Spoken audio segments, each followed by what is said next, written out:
Anis Roma, bonjour. Bienvenue sur ma chaîne Face au barreau, Face au demain, dédiée à votre développement personnel, à la motivation pour le dépassement de soi. Je suis coach de vie pour donner un sens à ma vie. Aussi, je suis traiteur africain, spécialité événementielle. Mon nom, c'est Diakité. Diakité Mimi. Bayre Monka Mimi. Kabokati. Appelez-moi Faso Coach.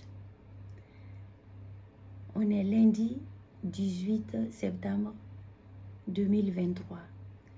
Bien tenei.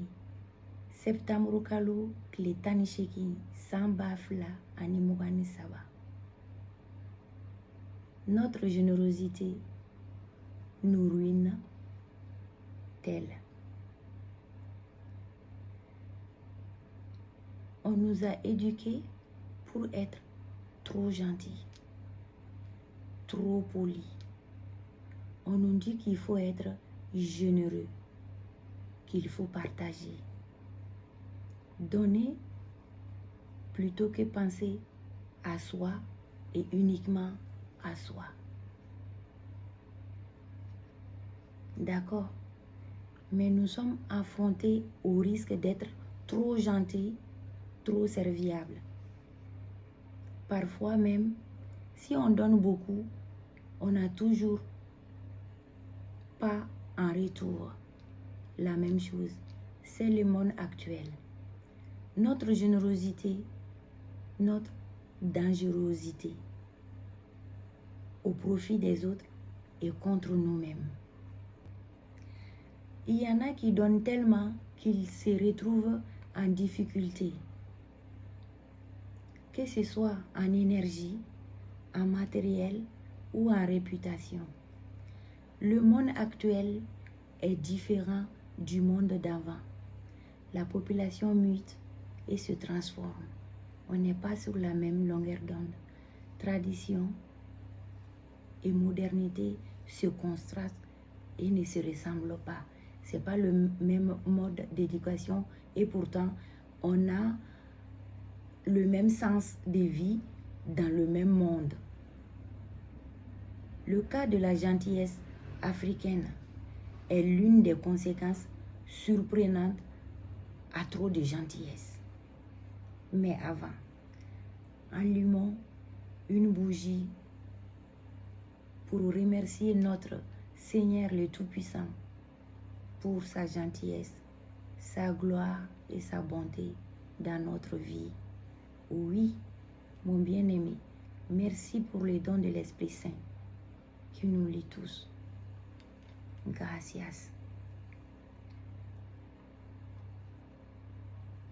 Il est essentiel d'agir avec vertu et raison. Il faut donner avec modération.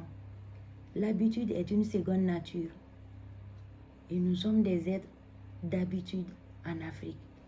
Nous ne savons pas dire non dans beaucoup de situations.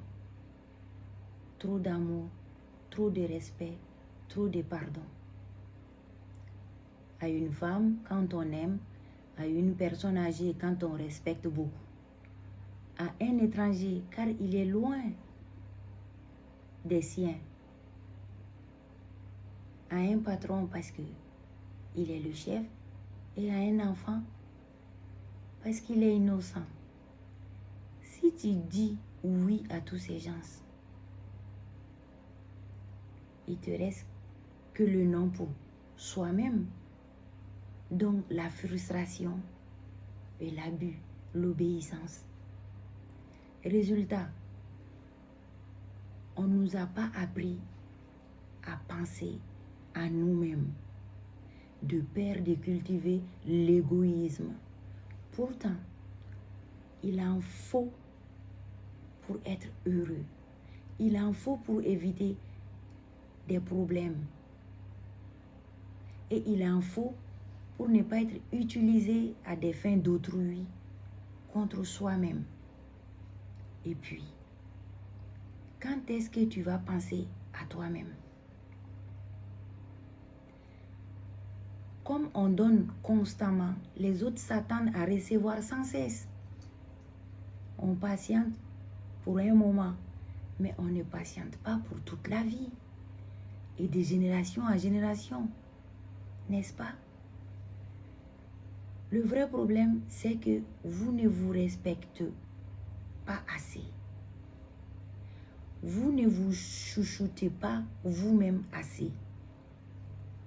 Donc, vous manquez d'amour et on vous manque d'amour. Deux manquements. Il faut d'abord définir les limites et s'occuper d'abord de soi pour rester équilibré et authentique. Si vous mettez toujours les autres en premier, vous méprisez votre propre besoin.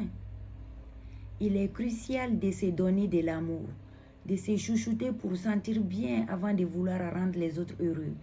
Assurez-vous d'être heureux vous-même. Sinon, vous le regretterez doublement, car vous serez perçu comme faible et traité comme tel. C'est terrifiant, le constat de la gentillesse africaine dans le monde, de la politique, de la sagesse africaine, de la philosophie du respect à l'africaine. Je pense que cela n'a sincèrement pas donné le résultat escompté. Je dirais même que ça nous a desservis. Nous n'avons pas été compris de la même manière, car on n'est pas sur la même longueur d'onde avec le reste du monde. Contrairement à l'idée que nous faisons des autres, le reste du monde ne sont pas nés sages. L'éducation traditionnelle et culturelle est adressée au monde des initiés, donc les sages, et non à tout le monde. C'est déjà adressé à un monde qui est éduqué à cette mentalité, à cet esprit.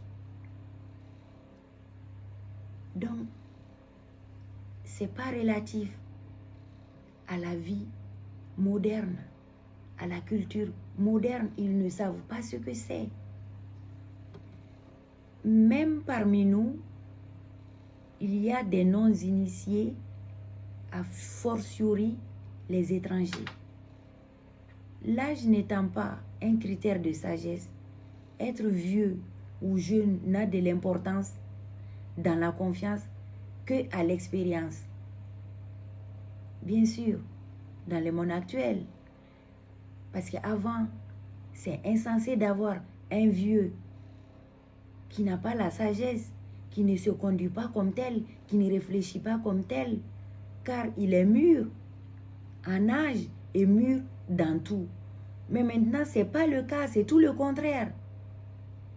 Avec le temps, nous avons compris beaucoup de choses et constaté des vérités, car le temps ne ment pas. Les actes ne trompent pas. Avec réflexion et discernement, après tout ce que nous avons dit dans mes vidéos, sans compter le reste de l'histoire de l'esclavage, de la traite des Noirs, jusqu'à la fin de la France-Afrique, vous remarquerez, même dans les textes officiels des lois français, qui défendent, qui parlent impunément le bienfait de l'esclavage, comme c'était un bien l'esclavage. Donc, nous sommes loin de la reconnaissance des fautes, des abus, des erreurs ou d'un tel comportement inhumain. Si c'est considéré comme bien, en tout cas, entre guillemets, normal, ça c'est un de deux. Nous sommes loin du pardon. Pour que quelqu'un te demande pardon, il faut qu'il sache qu'il t'a fait du mal au moins. On est clair, non? Ma question est,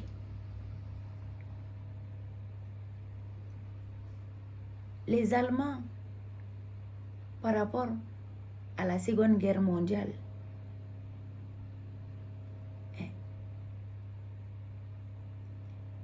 On demandait, du nazisme, on demandait le pardon au monde entier, même aux Français.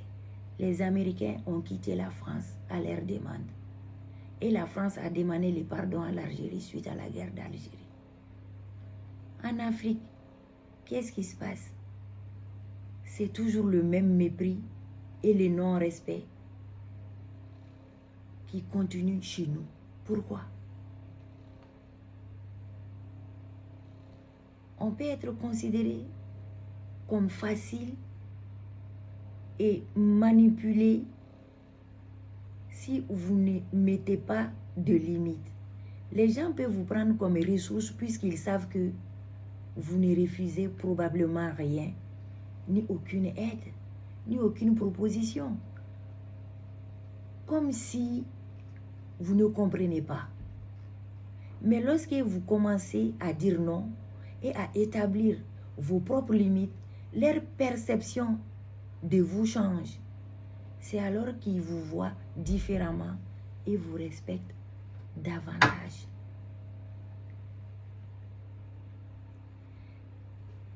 Il y a toujours un prix à payer. Et le prix de la liberté est très cher. Il faut que nous sortons de l'ancien schéma de dépendance inconscient et abusive, surtout après un début d'éveil de conscience des jeunes Africains. Après des discours souverains, authentiques, des actes de nos présidents patriotes et leaders panafricains, dont on est tellement si fiers et solidaires. Quand on a des principes et des éthiques à défendre, comme la liberté, la souveraineté, on doit adapter la conduite pour être aligné avec nos idées, nos paroles. Je n'ai jamais été aussi fière d'être une Malienne et justifiée de l'aide que dans le comportement de mon nouveau gouvernement et de leur excellente progression vers un nouveau Mali prospère. Aussi, les 3 pays africains, tels que le Mali, le Burkina et le Niger, font partie du même équipe contre les impérialistes. Ils sont le noyau de la souveraineté africaine, surtout avec la création de l'AES.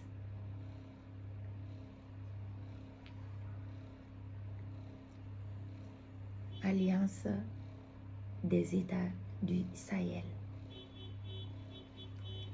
Apprenant que le Burkina vient d'accepter l'aide de l'Allemagne,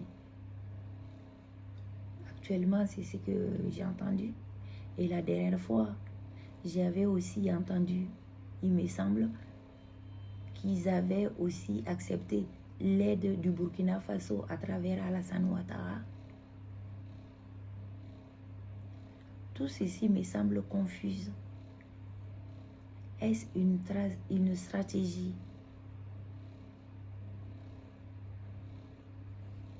J'espère que c'est des racontars, mais rien d'anodin à cette période sacrée, à cette période d'évolution, de démarrage, de décollage des esprits et des actes qu'on doit réfléchir et bannir pour nous élever. À l'ère de ces infos pertinentes où dans l'actualité on dit que le Maroc vient de refuser l'aide de l'Amérique et de la France lors du tremblement de terre qu'il a subi. Tout cela doit nous donner à réfléchir.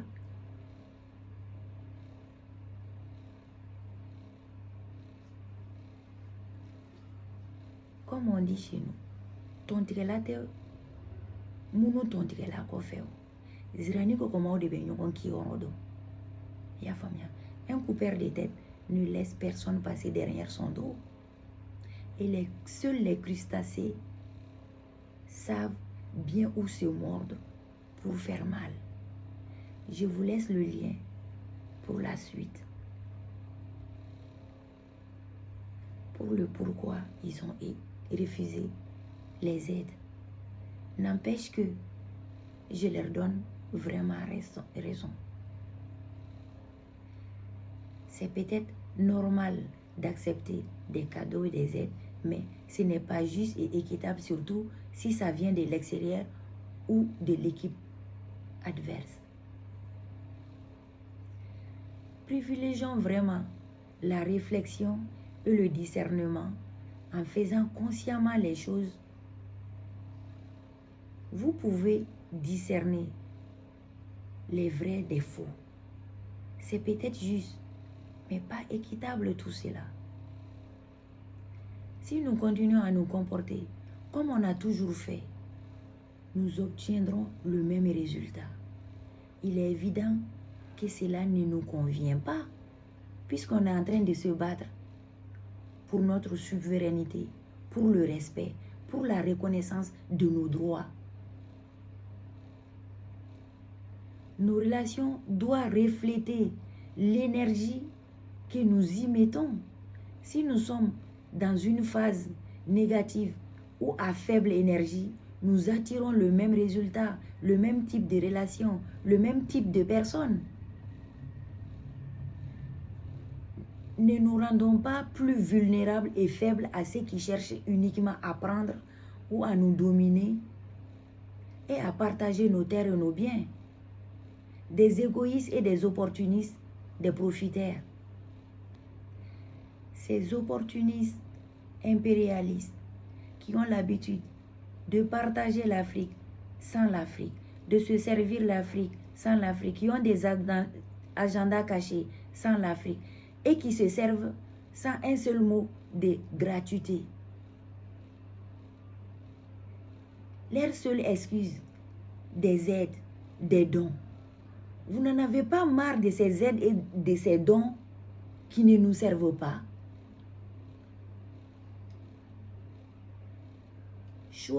Choisissons judicieusement à qui et comment nous donnons et recevons. Tempérance et contrôle de soi. Disciplinons-nous dans notre façon de penser, de donner et d'agir. Évitons de glisser vers des comportements nuisibles pour notre équilibre, pour notre souveraineté, pour notre respect. Comblons les vides et le manque de notre passé douloureux. Le déni n'a plus sa place. La coupe est pleine. Stop. La nuit porte conseil. Avant de nous laisser, prenons une minute de pensée positive pour la lumière de l'Esprit Saint qui est présent en chacun de nous, qui nous éclaire sur le chemin de notre bonheur respectif. Amina. Kambe.